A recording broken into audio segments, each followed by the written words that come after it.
विद्यार्थी मित्रांनो, मी प्रमोद गोडके सर. विद्यार्थी मित्रांनो, आज आपण आपल्या इयत्ता 10वीच्या पाठ्यपुस्तकातील मराठी विषयातील 6वी कविता दुपार म देशपांडे यांनी लिहिलेली ही सुंदर कविता आहे.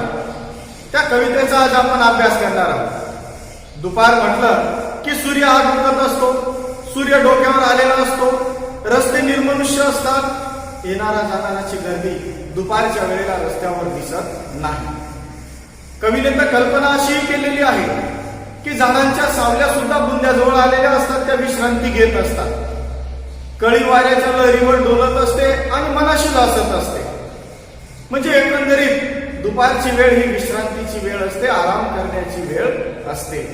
सर्व जग हे दुपारच्या वेळेला विसावलेलं असतं. असं हे दुपारच्या वेळेचं अतिशय सुंदर वर्णन कवींनी दुपार या कवितेमध्ये केलेलं आहे. तर कवितेचा शेवट अतिशय कलाटणी देणारा आहे, मनाला चटका लावून देणारा आहे.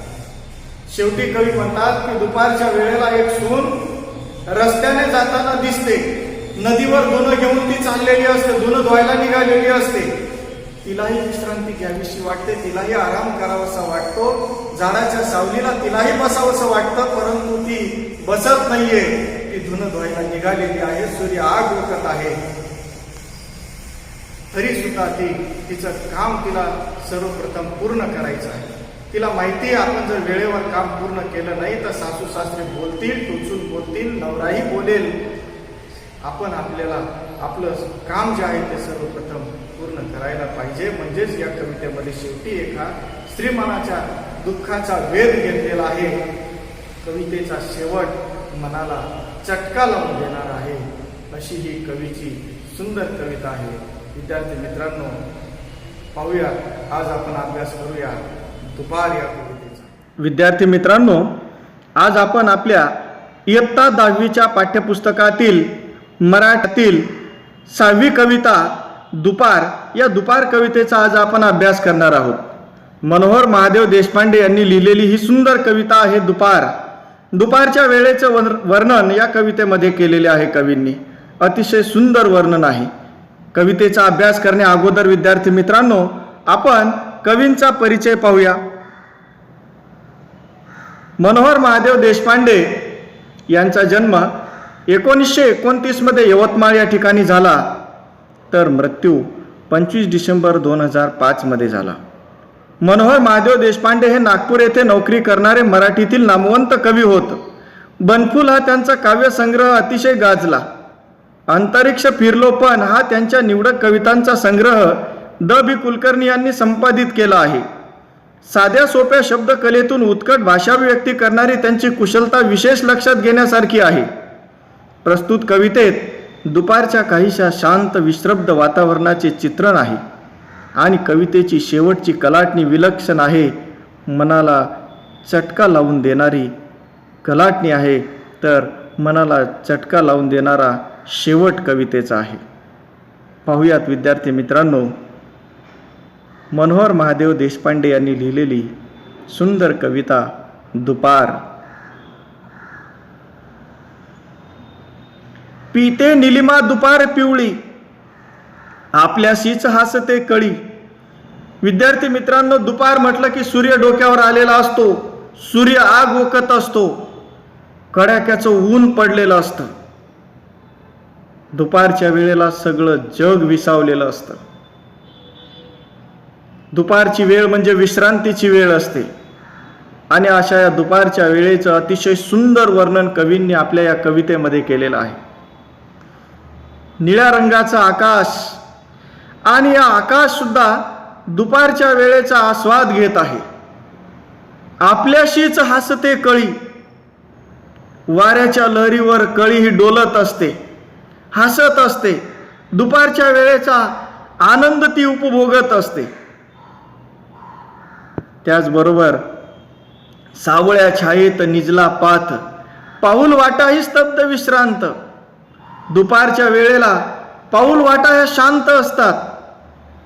प्रवासीही चालून चालून थकलेले असतात, दमलेले असतात आणि झाडाच्या सावलीला येऊन ते बसलेले असतात, विसावा घेत असतात, विश्रांती घेत असतात. तर पांढरा एकला फिरतो डग, पाहत खालचे विश्रब्द जग. दुपारच्या वेळेला आकाशामध्ये सुद्धा एकटाच ढग फिरत असतो. एरवी आपण पाहतो की ढग हे समूहाने वाहत असतात, परंतु दुपारच्या वेळेला ढग सुद्धा एकटाच वाहत असतो. खालचे विश्रब्द जग, सगळं जग विसावलेलं असतं. सगळीकडे शांतता पसरलेली असते. रस्ते हे निर्मनुष्य असतात. रस्त्यावर येणारे जाणारे कोणीच दिसत नाही. निळ्या रंगाचं आकाश, आणि या आकाशामध्ये सुद्धा ढग एकटाच फिरत असतो, किंवा ढगांची गर्दी सुद्धा दुपारच्या वेळेला आकाशामध्ये कमी झालेली दिसून येते. हातात हात गुंफून सावल्या, बसल्या बुंद्याशी दावीत वाकुल्या. झाडांच्या सावल्या सुद्धा दुपारच्या वेळेला जणू काही विश्रांती घेत बसलेल्या असतात. कवीने अशी कल्पना केलेली आहे. सूर्य डोक्यावर आलेला असतो, सूर्य आग ओकत असतो, आणि झाडाची जी सावली आहे ती झाडाच्या बुंद्याजवळ, झाडाच्या मुळाजवळ विसावा घेत बसलेली असते, विश्रांती घेत बसलेली असते, असं कवीने या ठिकाणी म्हटलेलं आहे. पक्ष्यांचे जोडपे पानाच्या आड, फेकते खडा पोरगे द्वाड. दुपारची वेळ म्हणजे विश्रांतीची वेळ असते. दुपारची वेळ म्हणजे आराम करण्याची वेळ असते. दुपारची वेळ म्हणजे विसावा घेण्याची वेळ असते. दुपारच्या वेळेला शांत वातावरण असतं. रस्ते शांत असतात, निर्मनुष्य असतात. निर्जन वातावरण दुपारच्या वेळेला पाहायला मिळतं. पक्षी सुद्धा झाडावर विश्रांती घेत बसलेले असतात. परंतु अशा या पक्ष्यांना काही खोडकर मुलं असतात. कवीने त्याला द्वाड म्हटलेलं आहे. अशी ही द्वाड मुलं पक्ष्यांना विश्रांती घेऊ देत नाहीत झाडावर. त्यांना खडे मारतात आणि तिथून उडून लागतात. एकंदरीत अतिशय सुंदर दुपारच्या वेळेचं वर्णन कवीने या कवितेमध्ये केलेलं आहे. पुढे, अशा या दुपारी एखादी सून, चालली नदीला घेऊन धुन. एकंदरीत पाहता सर्व कवितेमध्ये दुपारच्या वेळेचं वर्णन केलेलं आहे, परंतु शेवटच्या ज्या 2 ओळी आहेत त्या 2 ओळीमुळे कवितेला अतिशय वेगळी कलाटणी मिळते. अशा या दुपारी एखादी सून, चालली नदीला घेऊन धुन.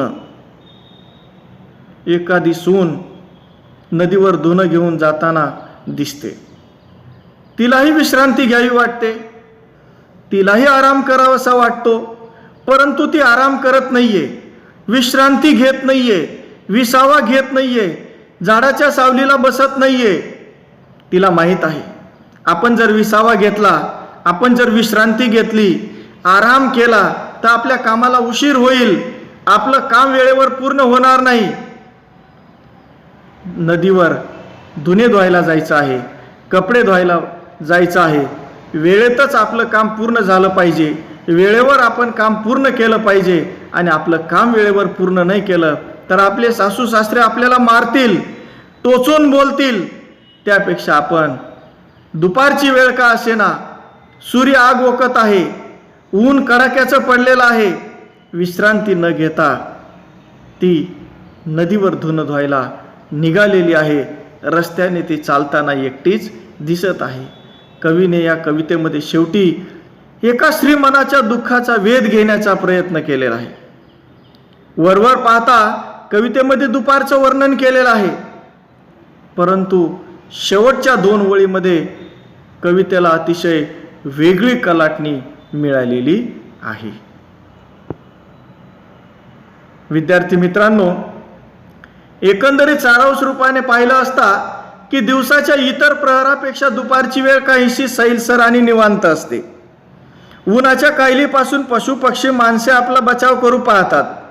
वृक्षाच्या छायेत वाटसरू विसावतात. पक्ष्यांची किलबिल थांबते. पाऊल वाटांवरही कोणी नसल्याने त्याही स्तब्ध होतात. जणू सगळे जगच विसाव्याच्या या क्षणाचे सुख अनुभवत असते. पण अशा या वेळी ही एखादी सून कवीला नदीवर धुणे घेऊन जाताना दिसते आणि या कवितेचा संपूर्ण आशयच निराळा होतो. कवी एखादी सून अशा शब्दात तिचा उल्लेख करतो. तिच्या स्थानामधून तिचे कष्ट, तिचे दुःख कवीने किती साध्या शब्दात वर्णन केले आहे. घराच्या सुनेला, सासूर वाशिनीला दुपारच्या भर उन्हाच्या झळा लागत असतानाही धुणे धुवून घेण्यासाठी नदीपर्यंत पायपीट करावी लागते. तिला विश्रांतीच्या आरामाचे क्षण मिळत नाही. हे सत्य कवी सून या शब्दामधून दाखवून देतो. भारतीय समाजामध्ये घरोघरी कष्टाचे डोंगर उपासणाऱ्या स्त्रियांचे प्रतीक असावे अशी ही एखादी सून आहे. अतिशय सुंदर वर्णन कवींनी या कवितेमध्ये केलेलं आहे आणि कवितेचा शेवट तर अतिशय कलाटणी देणारा आहे, श्रीमनाच्या दुःखाचा वेध घेणारा आहे. विद्यार्थी मित्रांनो, कवितेच्या शेवटी स्वाध्यायामध्ये तुम्हाला गृहपाठ लिहायचा आहे. काही एका वाक्यामध्ये प्रश्न दिलेले आहेत, सविस्तर प्रश्न विचारलेले आहेत. तर विद्यार्थ्यांनी अतिशय सुंदर पद्धतीने कविता 2 ते 3 वेळेस वाचून, भाषाभिव्यक्ती वाचून सुंदर पद्धतीने स्वाध्यायामध्ये असणारा गृहपाठ, जे काही एका वाक्यातील सविस्तर जी प्रश्न आहेत ते लिहायचे आहेत. आपण अतिशय शांतपणे या कवितेचा विस्तार, स्पष्टीकरण ऐकून घेतलं त्याबद्दल धन्यवाद.